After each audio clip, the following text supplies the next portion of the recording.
Hey guys, this is Ishwar. Today we're going to be talking about the metastasis of malignant tumors. Now let's start off with the metastasis of malignant tumors by talking about its localized or local form. Now locally, the malignant tumors do have a tendency to cause extravasation, and as we know, neoplasia has no anatomical boundaries. So this makes us makes it clear that nothing can stop a tumor cell or a group of tumorous tissue to stop from invading an area. So the basic differentiating factors between a benign and malignant tumor is that a benign tumor is not metastatic, as in it does not invade, infiltrate, and destroy. But a malignant tumor does. It does infiltrate, invade, and destroy. So a malignant tumor does this by four different mechanisms or four different routes of metastasis. Now, before going to routes of metastasis, what is metastasis? Now, metastasis uh, is the movement of tumor cells from one part of the body to another part of the body. So what happens here is the malignant tumors move by four routes. First one being the lymphatic route, second one being the hematogenous route, the third one being through transcoelomic and peritoneal cavities, and the fourth one being through epithelial surfaces. Now, in lymphatic route, what the tumor cells do is the lymph nodes are usually affected by a tumor in that region. So what happens is the lymph node is infiltrated by the tumorous cells, and these tumorous cells move into the lymphatic vessels, or they reach into the next lymph node by traveling through the lymphatic system. Now the lymphatic system does not always support the tumorous cells.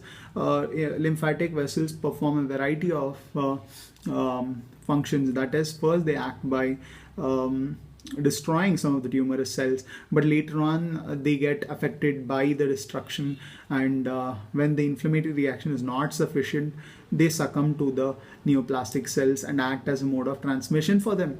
And now the lymphatic vessels sometimes gets blocked because of the carnage caused due to the neoplastic cells. So what happens is the lymphatic flow stops, and when the lymphatic flow stops, the tumor cells start to migrate in a direction opposite to the flow of the lymphatic of the lymph. So this is known as retrograde metastasis. It is known as retrograde metastasis, and the lymph nodes act also by carrying the tumors from the specific areas or areas of primary tumor to the nodes, the lymph nodes.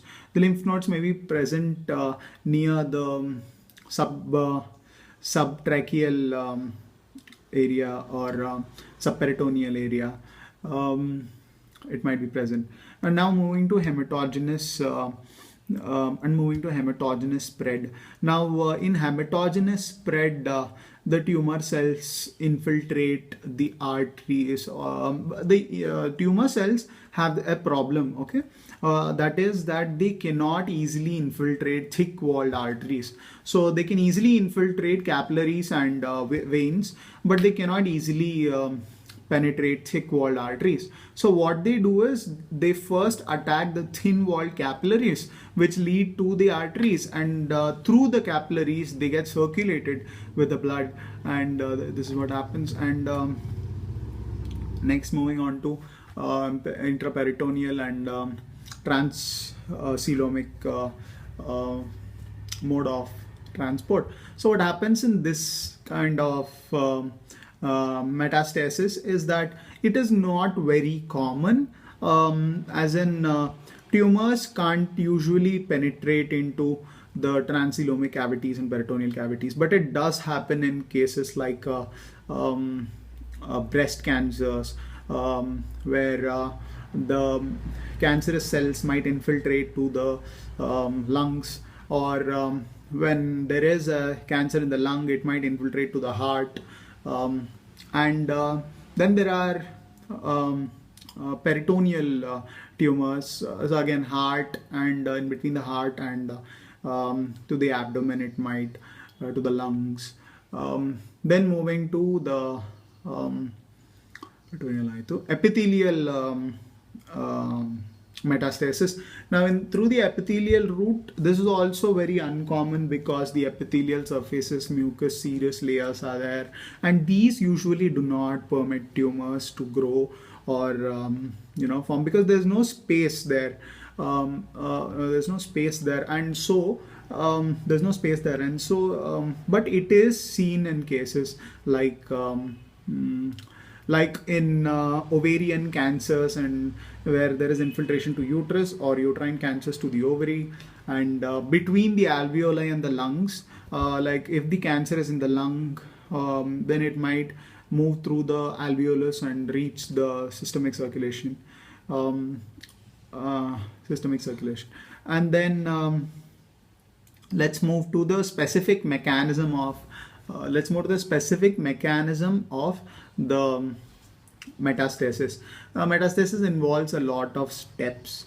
What is to be taken into consideration at the start is that the tumor cell also has a basement membrane, and there is a transepithelial space between the blood vessels, capillaries.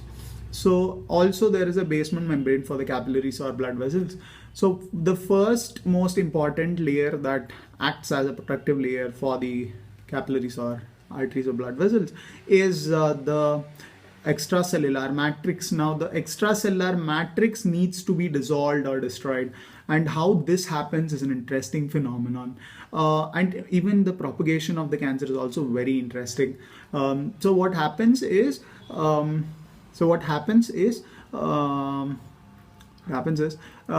firstly, there are different enzymes that are involved, and different proteins that are involved.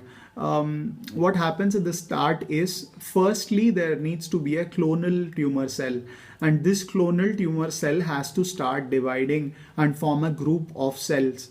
Now, there are cells known as cell adhesion molecules, cadherins, which keep the neoplastic cells together.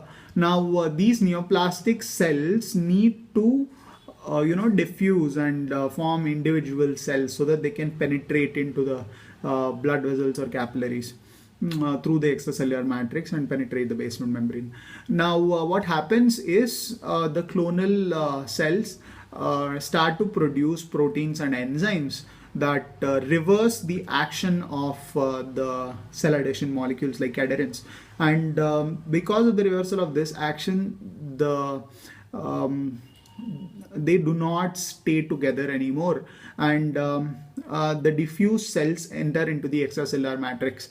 Now, the diffuse cells which enter into the extracellular matrix, they start to produce certain enzymes, like peptidase enzymes and gelatinase enzymes. Now, the most important thing is it can't just directly destroy the extracellular matrix. It needs to have what is known as receptors present on the surface, like laminins and cathepase receptors, which are all abundantly present on the neoplastic cells. And these cells undergo binding with those proteins and release the enzymes. Now, the extracellular matrix that is present between the blood vessel and the tumor cells, first the basement membrane of the tumor cells are easily destroyed because of the enzymes, and then with the same enzymes, the peptidases